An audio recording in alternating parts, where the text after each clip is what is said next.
Good evening class 10th। Last video में हम chapter number 8 को समझ रहे थे। अब हम उसका आगे का जो आधा पार्ट बाकी है उसको समझने जा रहे हैं। ठीक है, तो हमने पहले पार्ट में देख लिया था कि भी विनोद भट्ट और उनके दोस्त आपस में बात करते भी कहाँ जाने जैसा है क्या है। ठीक है, तो जो भी हमें प्लेस बताई है जैसे कि ताजमहल है, ठीक है, उसके बाद है दार्जिलिंग बताई है, ठीक है, फिर माथेरान बताया है। तो इन सब में जो देखने लायक प्लेस है उसकी बात करिए, पर साथ में उन सभी प्लेस के साथ जो खाने की रेसिपीज़ जुड़ी है उसकी भी बात लेखक ने करी है।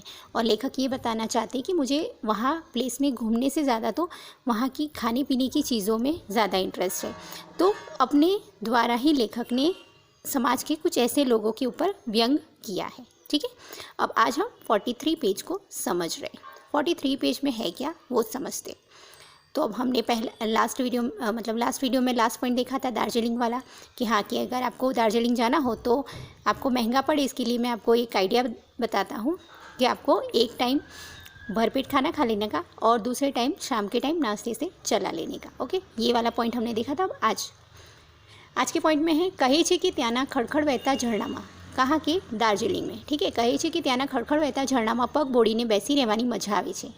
એ એક લહાવો છે, ठीक है, एक मौको है, एक तक है। ठीक है, बहते हुए झरने में नेचर के साथ, प्रकृति के साथ कितना मज़ा आता है।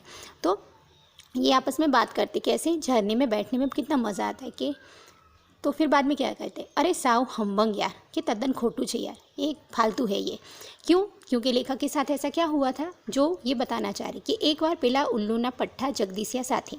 तो लेखक अपने दोस्त की बात कर रहे हैं कि एक बार मैं अपने दोस्त जगदीश के साथ गया था और फिर मैं भी वैसे ही झरने में पैर डुबोकर बैठा था, पग बोड़ीने बेसी रहा। एमा तो साली होटल बंद थी गई कि प्रकृति का आनंद लेने के चक्कर में क्या हो गया, वहाँ होटल बंद हो गई और फ्रूटनी दाल ढोकड़ी गुमावी पड़ी। जो फ्रूट की दाल ढोकली मिलती होगी वहाँ दार्जिलिंग में, वो उनको खाने को नसीब नहीं हुई। ठीक है, किसको? लेखक को। इसीलिए लेखक ने क्या प्रतिज्ञा करी।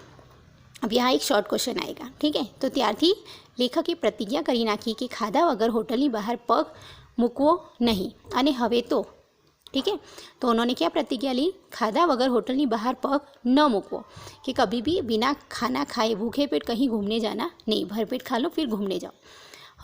હવે તો આતંકવાદીઓને કારણે સાલી કાશ્મીરમાં ગરમી પડે છે કે કાશ્મીરમાં ફરવા જવા જેવું છે, પણ ત્યાં કોનો ડર છે? આતંકવાદીઓનો। ओके, अब दूसरी प्लेस की बात करी है महाबलेश्वर। यहाँ तक कौन सा था?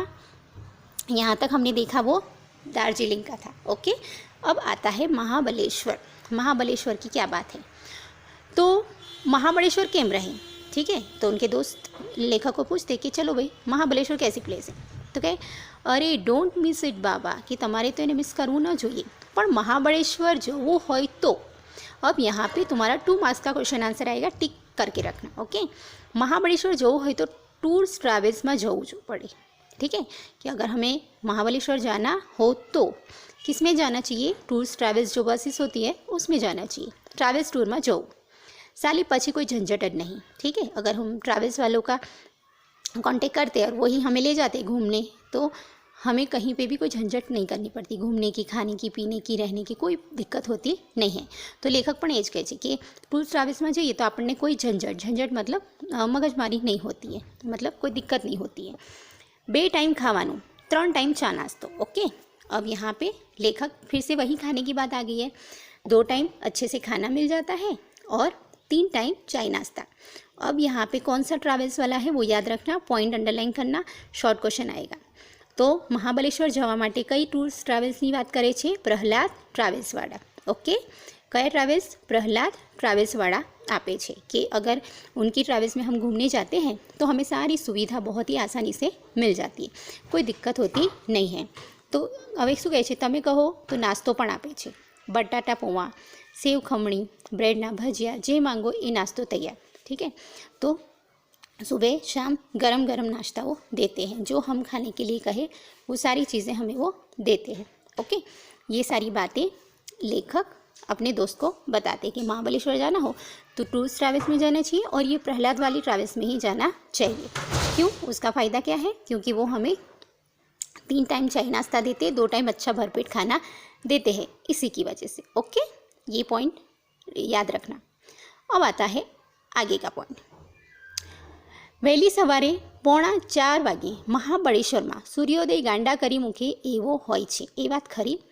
तो लेखक ना मित्र पूछे छे कि महाबलेश्वर में जब सूर्योदय होता है, सुबह का जब सूर्य निकलता है, तो पहाड़ों में से सूर्य को देखना, वो जो सौंदर्य है, जो प्राकृतिक सौंदर्य है, वो देखते ही देखते हम पागल हो जाते हैं। ये बात सही है? तो अब लेखक क्या बताने जा रहे हैं। अब ये वाला पॉइंट थोड़ा बड़ा है, तो मैं सोच रही हूँ कि आपको आगे वाले नेक्स्ट वीडियो में बता दूँ, क्योंकि लंबा वीडियो तुम लोग ज़्यादा देखते नहीं हो, क्योंकि तुम्हारे व्यूज़ देखकर मुझे लग रहा है कि तुम ज़्यादा पढ़ने में इंटरेस्ट नहीं लेते हो सभी।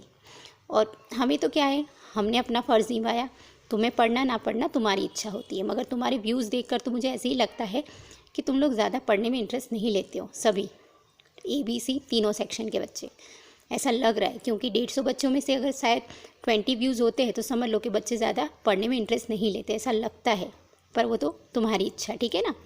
हम आगे का ये जो पॉइंट बाकी है वो नेक्स्ट वीडियो में समझेंगे, ठीक है। Thank you.